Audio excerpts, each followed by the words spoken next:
Welcome all students, आप सभी लोगों का स्वागत है ग्रैंड व्यू डिजिटल क्लासेस में।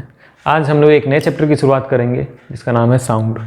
साउंड के बारे में हम लोग जानते हैं कि साउंड क्या है, एक टाइप ऑफ एनर्जी है जिसे हम लोग सुनते हैं। तो आज हम लोग जानेंगे साउंड का फॉर्मेशन और साउंड के प्रोपोगेशन के बारे में।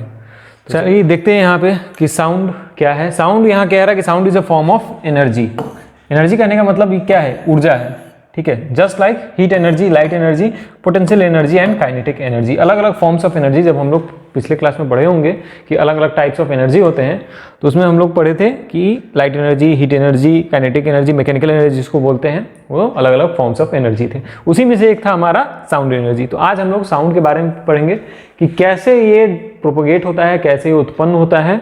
ठीक है, sound help us to communicate with each other. Sound क्या करता है, हम लोग को मदद करता है किसमें, कम्युनिकेशन करने में। अगर हम आवाज नहीं होगा तो कुछ हमें सुनाई नहीं देगा, सुनाई नहीं देगा तो क्या होगा, साइन लैंग्वेज में कम्युनिकेट करना पड़ेगा, फिर काफी मुश्किल हो जाएगा। तो ये तो था साउंड का इंट्रोडक्शन कि साउंड क्या है और किस चीज में हेल्प करता है। अब नेक्स्ट हम लोग देखते हैं प्रोडक्शन ऑफ साउंड। ये इंपॉर्टेंट है, इसको ध्यान से देखिएगा आप लोग। तो प्रोडक्शन ऑफ साउंड, प्रोडक्शन में कहने का मतलब है यहाँ कि साउंड किस तरह प्रोड्यूस होता है। तो sound is produced due to the vibration of object. कोई भी साउंड तभी प्रोड्यूस होगा जब कोई ऑब्जेक्ट वाइब्रेट करेगा या कोई मेम्ब्रेन या कोई स्ट्रिंग वाइब्रेट करेगा। ठीक है, वाइब्रेशन जब होगा, मॉलिक्यूल जब डिस्टर्ब होगा एयर का, तभी वो साउंड क्रिएट करेगा। ठीक है, यहाँ the motion of the material of the object causes vibration. तो वाइब्रेशन कौन क्रिएट करेगा, तो जो भी ऑब्जेक्ट है या जो भी मटेरियल है वो जब उसका ऑब्जेक्ट या मटेरियल का सरफेस जब वाइब्रेट करेगा, तो वाइब्रेट करने की वजह से क्या होता है, air molecules, air particles disturb होते हैं और उसी डिस्टर्बेंस की वजह से हमें साउंड सुनाई देता है। तो कह रहे हैं vibration is a kind of rapid to and fro motion of an object a central position. एक सेंट्रल पोजीशन से जब वाइब्रेशन कहते किसे हैं, तो वाइब्रेशन कहेंगे कि जब एक कोई मीन पोजीशन हो गया, मान लीजिए ये क्या है, सेंट्रल पोजीशन। ठीक है, सेंट्रल पोजीशन, सेंट्रल पोजीशन से जब कोई टू एंड फ्रो, मतलब ये अपना पोजीशन मेंटेन करेगा सेंटर में ही, लेकिन मूव करके कभी इस पोजीशन पे जाएगा और फिर वापस से बैक आके इस पोजीशन पे जाएगा। जब ये इस पर्टिकुलर डिस्टेंस के बीच में टू एंड फ्रो मूवमेंट करता रहे तो उसे हम लोग कहते हैं वाइब्रेशन। आप लोग घर पे चेक कर सकते हैं किस तरह से, एक रबर बैंड को स्ट्रेच करके और उस पर टैप कीजिए, देखिए वो स्ट्रिंग क्या करेगा, वाइब्रेट करेगा। तो वही होता है वाइब्रेशन। ठीक है, rapid to and fro motion of object at a central position. It is also referred to as oscillation. इसी को हम लोग क्या कहते हैं, ऑक्सीलेशन। ये यहाँ पे एक ऑक्सीलेशन कंप्लीट करेगा कब, जब ये अपने एक मीन पोजीशन, इसको कहते हैं हम लोग मीन पोजीशन। ठीक है, मीन, और इसको हम लोग कहते हैं एक्सट्रीम।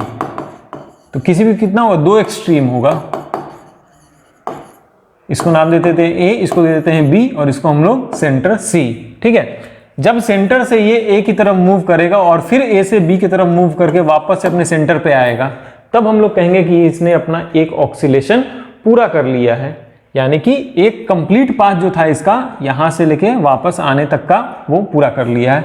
जैसे पेंडुलम में होता है, पेंडुलम में क्या होता है, कोई एक बॉब होता है। ठीक है, ये यहां से छोड़ा गया, ये इस पोजीशन पे गया, फिर इस पोजीशन से आगे गया, फिर वापस अपनी इस पोजीशन पे आया, और फिर जब ये जब एक पाथ को टू एंड फ्रो कंप्लीट कर लेगा तो उसको हम लोग कहते हैं वन ऑक्सीलेशन। इसी को हम लोग कहते हैं वन वाइब्रेशन। ठीक है, अब यहाँ पे कुछ डायग्राम दे रखा हुआ है, उससे देखेंगे कि हम लोग वाइब्रेशन किस तरह से क्रिएट होता है। यहाँ कुछ एग्जांपल है, एग्जांपल देख लीजिए। A stretched rubber band when plucked vibrate to produce sound. Stretch rubber band मतलब रबर बैंड को जब स्ट्रेच किया जाता है, खींचा जाता है, तो क्या होता है, जब उसको हम प्लग करते हैं तो एक आवाज निकालता है, एक वाइब्रेशन प्रोड्यूस होता है, उस वाइब्रेशन की वजह से आवाज आती है। यहां पे देखिए एक ट्यूनिंग फोर्क दे रखा है, ये है क्या, ट्यूनिंग फोर्क। ठीक है, तो tuning fork as the tuning fork moves, air pressure amplitude rises in the neighbouring molecules, over time this changes propagation out.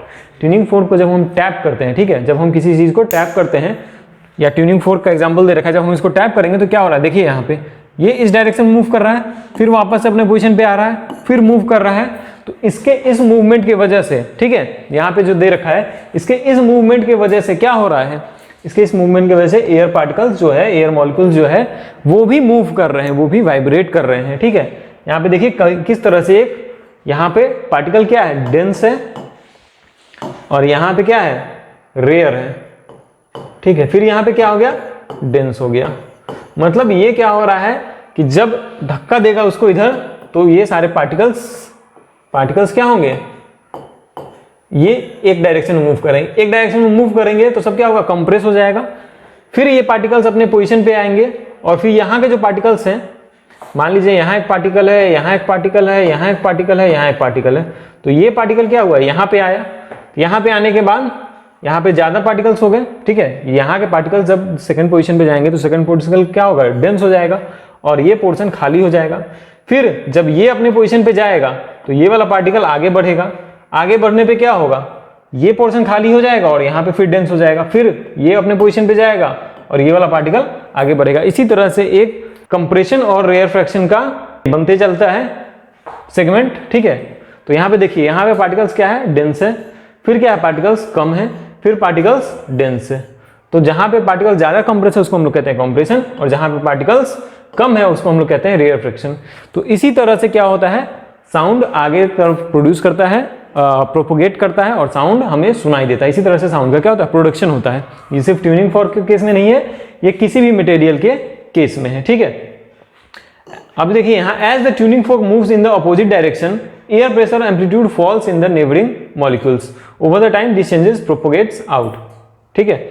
जब क्या कह रहा है कि अब जब अपने ये निगेटिव डायरेक्शन में जा रहा है, ओरिजिनल पोजीशन में जा रहा है, तो क्या हो रहा है, सारे मॉलिक्यूल्स अपने पीछे की तरफ आ रहे हैं। तो यहाँ पे हमने देखा है किस तरह से मॉलिक्यूल्स आगे गए थे, फिर ये इस वाले को एनर्जी देके मॉलिक्यूल्स क्या करते हैं, एनर्जी ट्रांसफर करते हैं। मतलब ये वाला मॉलिक्यूल्स आगे वाले मॉलिक्यूल को एनर्जी ट्रांसफर करेगा इससे टकरा के और वापस अपने पोजीशन पे आ जाएगा। जब हम किसी चीज को बोलते हैं या जब हम कोई वर्ड बोलते हैं तो क्या होता है, मॉलिक्यूल्स वहां से डिस्प्लेस नहीं होता है। डिस्प्लेस कहने का मतलब वहां से अपना प्लेस को वो चेंज नहीं करता है, वो वाइब्रेशन करता है, वाइब्रेट करता है। मतलब वहां से वो अपने पोजीशन से आगे गया, सेकंड मॉलिक्यूल को अपना एनर्जी दिया और वापस अपने पोजीशन पे आ गया, ठीक है। तो क्या होगा, अगर प्लेस चेंज करता तो हम लोग बोलते हैं यहाँ और हवा चलने लगता। अगर एयर पार्टिकल्स या एयर मॉलिक्यूल्स मूव करेंगे बोलने की वजह से, तो क्या होगा कि जब हम लोग बोलेंगे तो साउंड के साथ साथ एयर भी मूव करना, मतलब एयर मॉलिक्यूल्स भी मूव करेगा और हवा भी चलने लगेगा। बट ऐसा होता नहीं है। तो वही चीज यहाँ बताया जा रहा है कि ये पार्टिकल्स को एनर्जी ट्रांसफर करके, कोई पार्टिकल्स ए पे है, कोई सेकंड बी पार्टिकल है, कोई पार्टिकल सी है, तो ये ए वाला बी को एनर्जी ट्रांसफर करेगा, वापस जगह पे आएगा, बी वाला सी को करेगा, वापस जाएगा, सी वाला फिर फर्दर आगे करेगा। ऐसे करते करते एनर्जी का ये ट्रांसफर होता है, ठीक है। इसे समझ में आया होगा। अब कुछ एग्जांपल्स और हैं, उनको भी देख लीजिए। In the music room of your school you here the sound made by musical instruments like flute, tabla, harmonium, guitar etcetera because of vibration. यहाँ पे अलग अलग म्यूजिकल इंस्ट्रूमेंट का नाम दे रखा है, बट सब में क्या है, मेथड ऑफ साउंड प्रोडक्शन अलग अलग है। अब देखिए यहाँ पे क्या होता है, फ्लूट। फ्लूट में क्या होता है, जब बांसुरी को हम लोग टैप करते हैं तो जो हवा हम लोग मुंह से छोड़ते हैं उसका वाइब्रेशन की वजह से क्या होता है, आवाज निकलता है उसमें। उसके बाद हारमोनियम। हारमोनियम में भी क्या होता है, जब एयर प्रेशर हम लोग बाहर हारमोनियम का जब कंप्रेसर को हम लोग दबाते हैं तो क्या होता है, उसमें एयर फिल होता है, और जब यहाँ से टैप करते हैं हम लोग तो टैप करने पे अलग अलग एयर पार्टिकल्स मॉलिक्यूल्स वाइब्रेट करते हैं अलग अलग तरीके से। गिटार में क्या होता है, गिटार में स्ट्रिंग होता है, काफ़ी तना हुआ स्ट्रेच्ड स्ट्रिंग होगा। स्ट्रिंग को जब हम लोग टैप करते हैं या प्लग करते हैं तो प्लग करने के बाद क्या होगा, वो भी वाइब्रेट करता है और उसी वाइब्रेशन की वजह से साउंड प्रोड्यूस होता है। तबला भी क्या होता है, तबला मेम्ब्रेन का बना होता है, वो फ्लैट सरफेस होता है, काफ़ी स्ट्रेच्ड होता है। जब उसमें हम लोग टैप करते हैं तो वो मेम्ब्रेन जो होता है वो वाइब्रेट करता है और साउंड प्रोड्यूस करता है। मतलब इन सारे एग्जाम्पल से क्या हम लोग सीख रहे हैं कि कभी भी साउंड जो प्रोड्यूस होगा तो किसके वजह से, वाइब्रेशन, ठीक है, वाइब्रेशन की वजह से ही होगा। नेक्स्ट देखिए कि when a spoon is beaten on the plate it starts vibrating and produces sound, ठीक है। तो कह रहा है कि जब कोई एक चम्मच थाली पे पीटा जाता है या उसको टकराया जाता है तो वो वाइब्रेट करना शुरू करता है और वहां भी क्या होता है, साउंड का प्रोडक्शन होता है। तो ये सारे एग्जांपल्स थे साउंड के प्रोडक्शन के, साउंड किस तरह से प्रोड्यूस होता है। देखिए यहाँ और एग्जांपल्स दे रखे हुए हैं, ठीक है। नीचे गिटार दे रखा हुआ है, sound wave travels the string of a guitar, ठीक है। फ्लूट दे रखा हुआ है, sound waves vibrate in a column of air. इसमें क्या है, स्ट्रिंग के मदद से, इसमें एयर के कॉल्यूम की वजह से। जो ये पाइप है, पाइप में क्या होता है, हवा भरा होता है। और उसके बाद sound waves vibrate in a drum head. ये ड्रम हेड यानी कि तबला, तबला का जो मेम्ब्रेन है उस पर पीटने की वजह से। तो ये अलग अलग एग्जाम्पल्स दे रखे हुए हैं आपको कि किस तरह से साउंड प्रोड्यूस होता है, ठीक है। नेक्स्ट हम लोग देखते हैं propagation of sound. Propagation of sound यानी कि साउंड प्रोपगेट कैसे करता है और किस किस मीडियम में प्रोपगेट करता है, ठीक है। तो पहला तो स्टेटमेंट यही है कि साउंड को क्या है, एक मीडियम चाहिए प्रोपगेशन के लिए, क्योंकि हम लोगों ने देखा है अभी कि ये, ठीक है, यहाँ पे क्या बता रहा है कि a medium is necessary for the propagation of sound waves.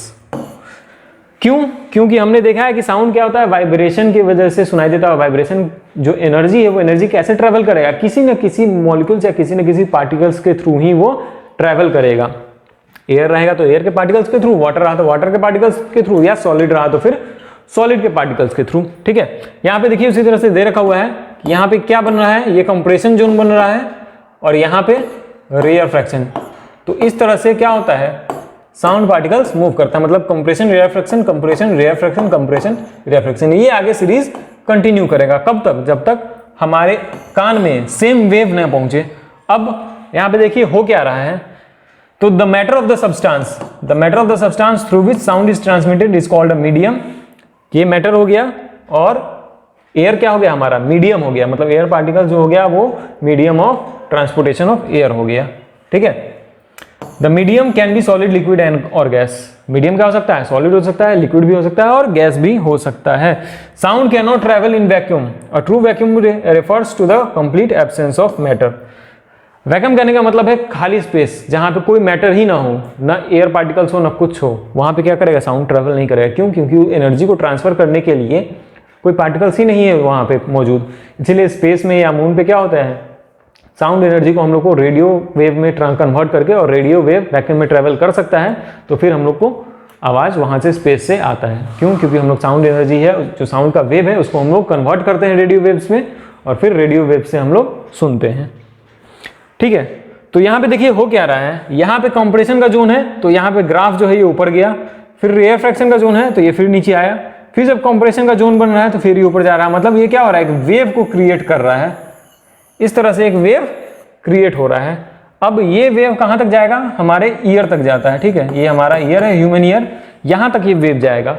अब इसी पैटर्न में हमारा ईयर का जो मेम्ब्रेन होता है, ठीक है, मेम्ब्रेन ऑफ ईयर, ठीक है, ईयर का जो मेम्ब्रेन होगा ये इसी पैटर्न में वाइब्रेट करना शुरू करेगा। जब इससे ये वाला हाई जोन टकराएगा तो ये तेजी से वाइब्रेट करेगा, फिर धीरे से, मतलब ये टू एंड फ्रो मोशन करना शुरू कर देगा, जो हमारा मेम्ब्रेन है, ईयर मेम्ब्रेन। तो जैसे जैसे जिस तरह का साउंड होगा उस तरह से हम लोग को सुनाई देगा, पतला साउंड है, मीठा साउंड है, म्यूजिक है या नॉइज है, ये सब सुन के हम लोग बताते हैं। ठीक है, we hear sound which comes to us through air medium particles. हम लोग साउंड सुनते कैसे हैं, आप लोग अभी फोन के माध्यम से देख रहे होंगे, तो फोन के माध्यम से जो स्पीकर है, स्पीकर क्या है, स्पीकर का मेम्ब्रेन वाइब्रेट कर रहा होगा और फिर वो एयर पार्टिकल्स की हेल्प से आपके कानों तक पहुंच रहा होगा। ठीक है, aquatic animals communicate as sound travels through the water. Aquatic animals कैसे कम्युनिकेट करते हैं, क्योंकि साउंड पार्टिकल जो है वो वाटर में भी ट्रैवल कर सकता है, किसी भी मीडियम में वो ट्रैवल कर सकता है। ठीक है, तो यहाँ पे देखिए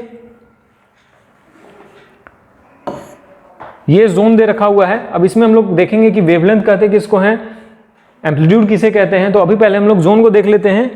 ये डेंस जोन क्या हुआ, कंप्रेशन, ये एम्प्टी जोन क्या हुआ, रेयरफ्रैक्शन। ठीक है, यहाँ पे वही दे रखा हुआ है, ये जो डेंस जोन है ये कंप्रेशन हो गया, और ये जो खाली जोन है ये रेयरफ्रैक्शन हो गया। ठीक है, डेंस वाला कंप्रेशन और खाली वाला रेयरफ्रैक्शन। तो डेंस वाले में क्या हो रहा है, ग्राफ ऊपर उठ रहा है और खाली वाले में नीचे जा रहा है, फिर डेंस वाले में ऊपर उठ रहा है, फिर खाली वाले में नीचे जा रहा है। ये मीन पोजीशन है जब एयर पार्टिकल्स स्टेबल थे। जब एयर पार्टिकल्स स्टेबल रहते हैं तो क्या होगा, ये फ्लैट लाइन रहता है, बट जैसे ही कंप्रेशन और रेयरफ्रैक्शन आता है ये वाइब्रेट ग्राफ बनना शुरू हो जाता है, ये वेव बनना शुरू हो जाता है। तो इससे हम लोग क्या कह सकते हैं, कह सकते हैं कि साउंड किस फॉर्म में ट्रैवल करता है, तो वेव के फॉर्म में ट्रैवल करता है। जिस तरह से यहाँ पे वेव बन रहा है हमारा, उसी फॉर्म में साउंड ट्रैवल करता है। ठीक है, तो यहाँ पे था हमारा प्रोपगेशन ऑफ साउंड। ये आप सभी को क्लियर हो गया कि साउंड किस तरह से प्रोपगेट करता है। वो मीडियम के थ्रू प्रोपगेट करेगा, वेव फॉर्म में, एक पार्टिकल से दूसरे पार्टिकल्स तक एनर्जी ट्रांसफर होके। अब यहाँ पे एक चीज और है कि किस मीडियम में साउंड सबसे तेजी से ट्रैवल करेगा, सॉलिड मीडियम में, लिक्विड मीडियम में या गैस मीडियम में। तो वैसे मीडियम में साउंड सबसे ज्यादा तेजी से ट्रैवल करेगा जिसमें उसे एनर्जी ट्रांसफर करने के लिए ज्यादा समय ना लगे, मतलब सॉलिड मीडियम में। सॉलिड मीडियम में क्या होता है, सारे पार्टिकल्स आपस में टाइटली पैक्ड होते हैं। अब टाइटली पैक्ड है मतलब बगल में ही है। अब इसके पास कोई एनर्जी आया, तुरंत में ट्रांसफर कर दिया बगल वाले के पास, फिर वो तुरंत में क्या करेगा, ट्रांसफर कर देगा बगल वाले के पास। मतलब सॉलिड्स में एनर्जी का ट्रांसफर जो है काफ़ी तेजी से होता है, इसीलिए सॉलिड्स में क्या होगा, साउंड हमें पहले सुनाई देगा, फिर सेकंड क्या आएगा, सेकंड हमारा लिक्विड आएगा, लिक्विड में पार्टिकल्स बगल बगल में होते हैं, और लास्ट में आता है हमारा एयर। तो स्लो स्पीड किस में होगा साउंड का, एयर में। सबसे तेज स्पीड किस में होगा, सॉलिड में, और बीच में लिक्विड में। ठीक है, तो इतना आप लोगों को अभी जानना है, इतना आप लोग देखिए, समझिए, सीखिए। बाकी की हम लोग बात करते हैं नेक्स्ट वीडियो में। तब तक आप लोग घर बैठे अपनी तैयारी कंटिन्यू कीजिए।